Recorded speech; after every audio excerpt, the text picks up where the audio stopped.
All right, so I'm making a homemade cheesesteak. So what I do is I got the meat.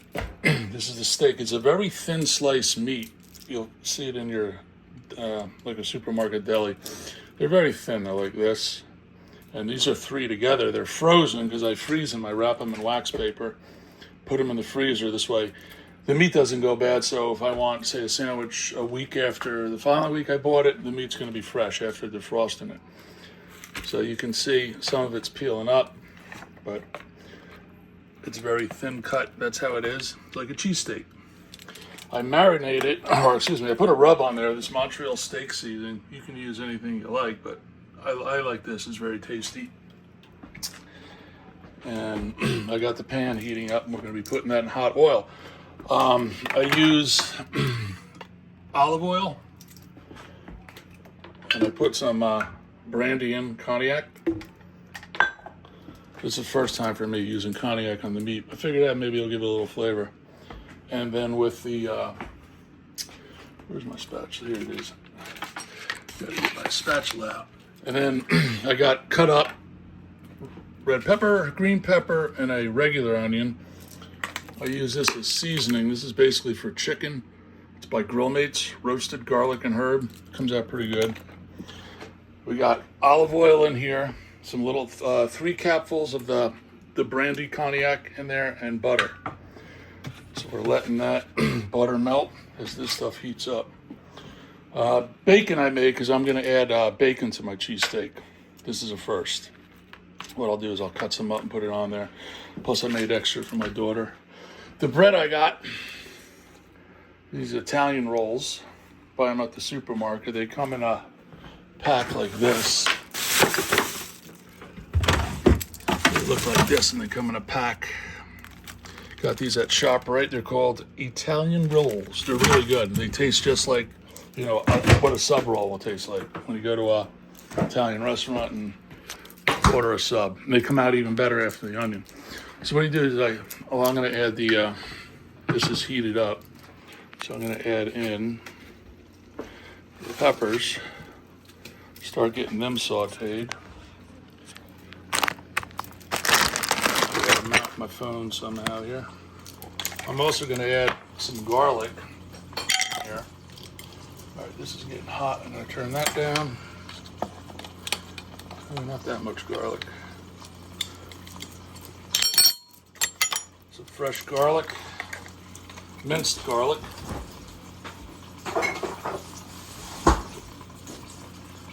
Spatula. It's not fully heated up yet, but it's getting there. The trick is you really want to start doing the sauteing onions and stuff first, and peppers, because that will beat the meat. Or excuse me, the meat will beat it. I'll add some more of this garlic herb stuff. Once again, it's called roasted garlic and herb seasoning.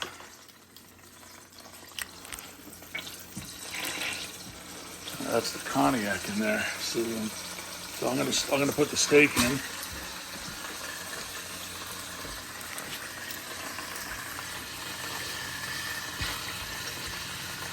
See, that's kind of thick. There's 3 slices of that meat, so it is kind of a thick piece. But after that's cooked, I'm taking that out and I put it on the cutting board, and then I cut it up into strips for the cheesesteak. It looks like it's going to be too much meat, actually, for that sub sandwich. That's what I made last time. It was over too much meat. I still ate it all. It's good. I had to eat it open-face style. But I'm hungry, and I don't really want to wait another hour or 2 for this meat to defrost so I can separate it. So I figured I'll start cooking it now. I took it out about an hour ago.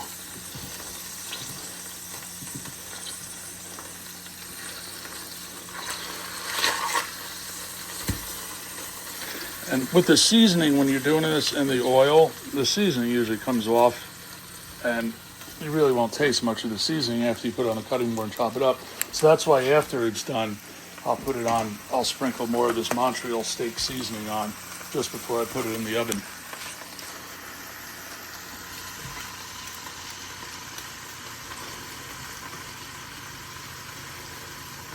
Now you can cut the onions and peppers up many different ways. I prefer to do it this way where they're long strips.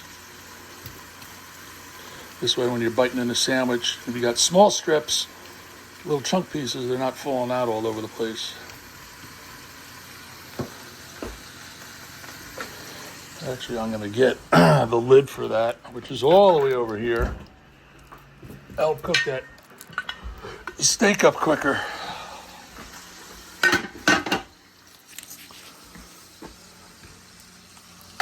I got my cheddar cheese all shredded. I bought, whoops, lemons came out of here. Fucking lemons, man.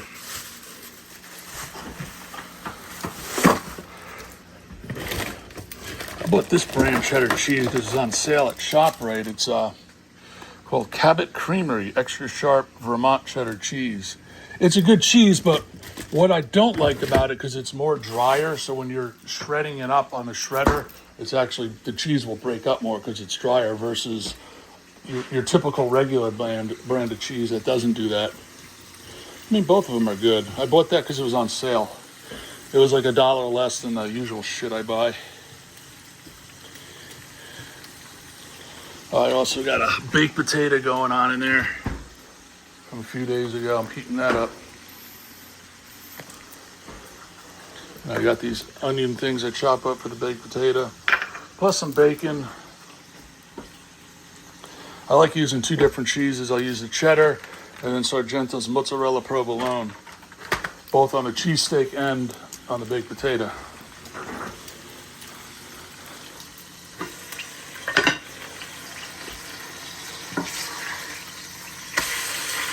Yeah, you can see how it wants to split now, the steak.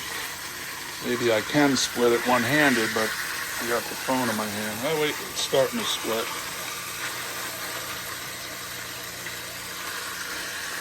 Yeah, let me put the phone down here. It's kind of hard to try to do that and use a knife. See if I can split it. There we go. And you can see how thin these actually are. Normally it's best to separate this meat before cooking it like this. But I was just so hungry. And I don't like using the microwave to defrost meat. Because, I don't know, every time I do it, it feels like it's cooking it in a way. And it just ruins it, the flavor, I think. I think this is like 2 pieces of that sliced meat. One was kind of big. Normally I don't cook this for very long. If it wasn't frozen, it would have been done by now.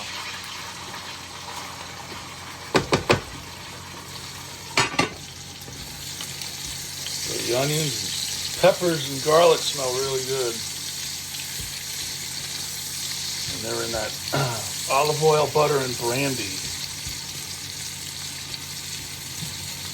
Like I said, I never used brandy before putting on the steak to marinate, so I don't know if it's actually going to taste any different. I just figured, let me try it. I like experimenting with shit when I cook. Constantly adding seasonings or maybe not adding a certain seasoning.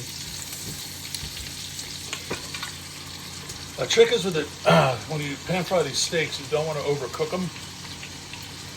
I usually cook them to the point where they're almost medium. Though I love bloody, medium rare. I'm a big fan of that. But with cheesesteaks, normally you just don't do it. You want to use just thoroughly cooked. I'm going to add some more seasoning to this. Now, when this was frozen before, what I was doing to rub the seasoning in, I was using my spoon and just pushing down on it. So that pushes the seasoning in. Just want to try to get all that robust seasoning flavor inside the steak. I think the steak is almost about complete. It doesn't matter if it's still like a little reddish, like medium rare when you go to cut it up, because more of it will be cooked in the oven. I'm actually going to shut the heat off on that. That's almost done. This is almost done too. Sauteing the onions, peppers.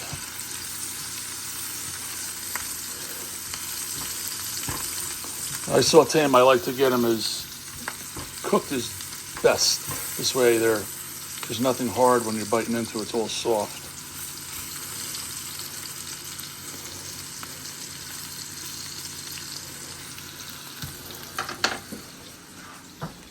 I think that steak's almost done. Got to move stuff around here. I'll kill the heat on that. I'm gonna take that steak out now, bring that to the cutting board.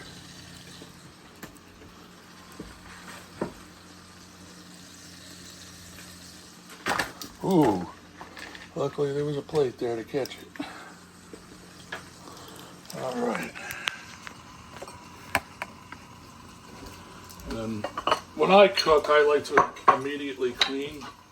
So I'm gonna take my pan and drain the oil. That's just how I am. I just like to clean all the pots and pans up. This way you don't have a fucking mess to clean up. Plus, as you're waiting on doing other shit, wait for the stuff to cook.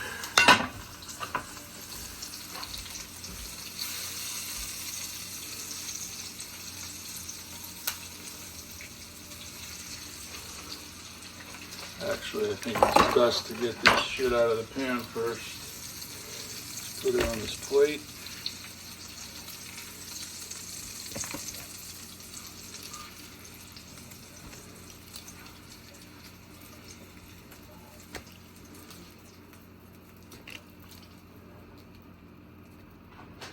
Dump the remaining grease in here.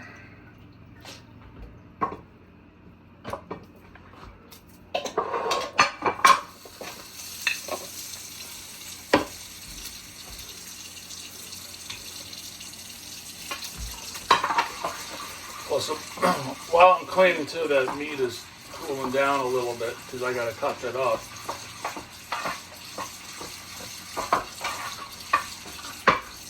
Plus, the quicker you clean a pan that had oil in it and you're frying stuff up,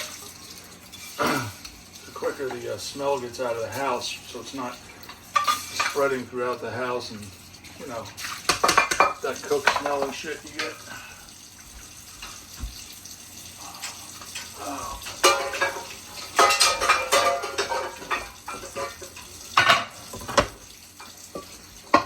Yeah, sometimes my smoke alarm go off from the fucking cooking.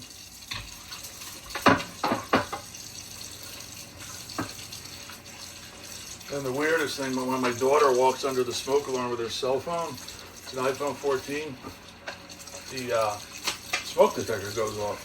Constantly goes off every time. She walks under there with a cell phone in her hand, it's on. Beep, beep, beep, starts beeping. We don't know the fuck why. I tried it with my iPhone 16 Pro Max, doesn't do it. I tried it with an iPhone 12 Pro Max, doesn't do it. I tried it with an iPhone 13 Pro Max, doesn't do it. Just her phone. It's the weirdest thing. It's like emitting some sort of signal out of it that triggers interference, I don't know. Very odd.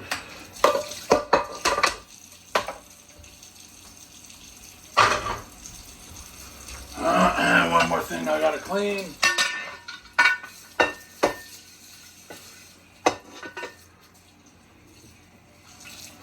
I know this is probably wasting the video showing me cleaning the pots, but hey. Alright, back to the steak. So I got my bread. What I'm going to do with that, this is optional. I like ketchup on my cheesesteak sandwich, so I'm going to add ketchup now. Before it goes in the oven, I do like a little swiggly design. Pretty liberal putting it on. I'm going to set that off to the side so I got room. And I need a fork. Now I want to cut these, let's move this onion to the side. Take my knife and cut these up into strips, thin strips.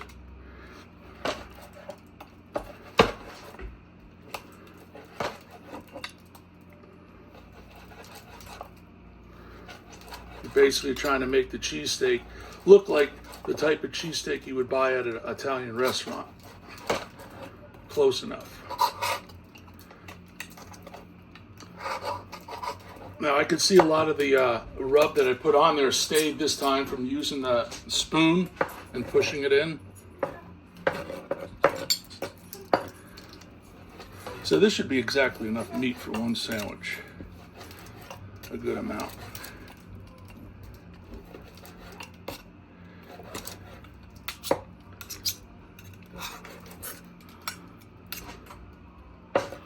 Alright, then I'll just do a vertical cut or parallel, whatever the way it looks like.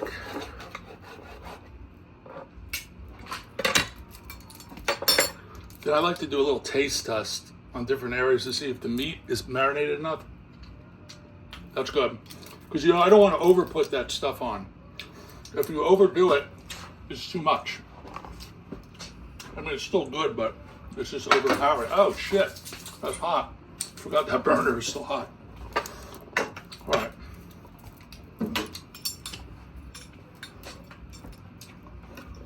Next step is putting the meat on the sandwich bread.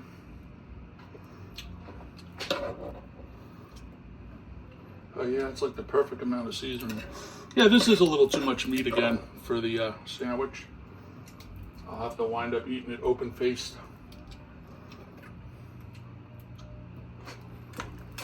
I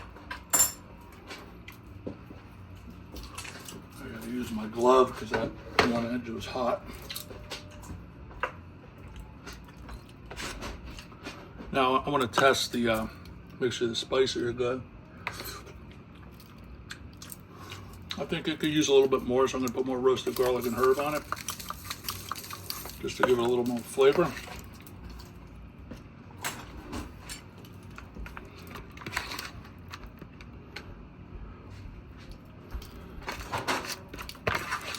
And you want to try to spread it out all over the sandwich so it's all even. Like I said, there's a little too much meat for the sandwich. It's big.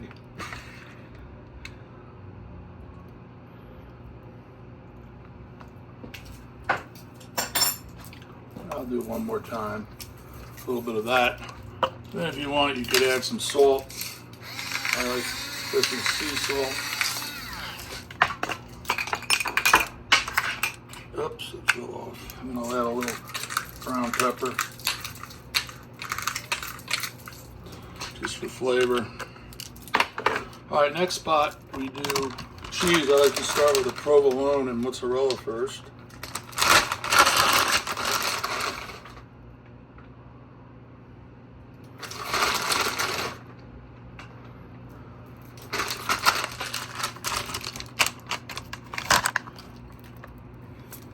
It's going to bump my camera. Next is the cheddar cheese.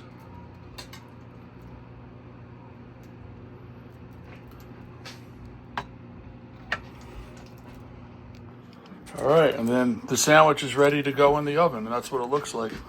And I got the oven at 450 now because I got a baked potato in there. Normally like 410, 420. I'll put the sandwich in. So let me set that phone down.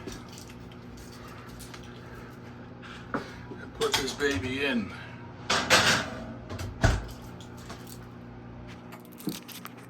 And that's that. I'll just have to wait a few minutes for it to come out.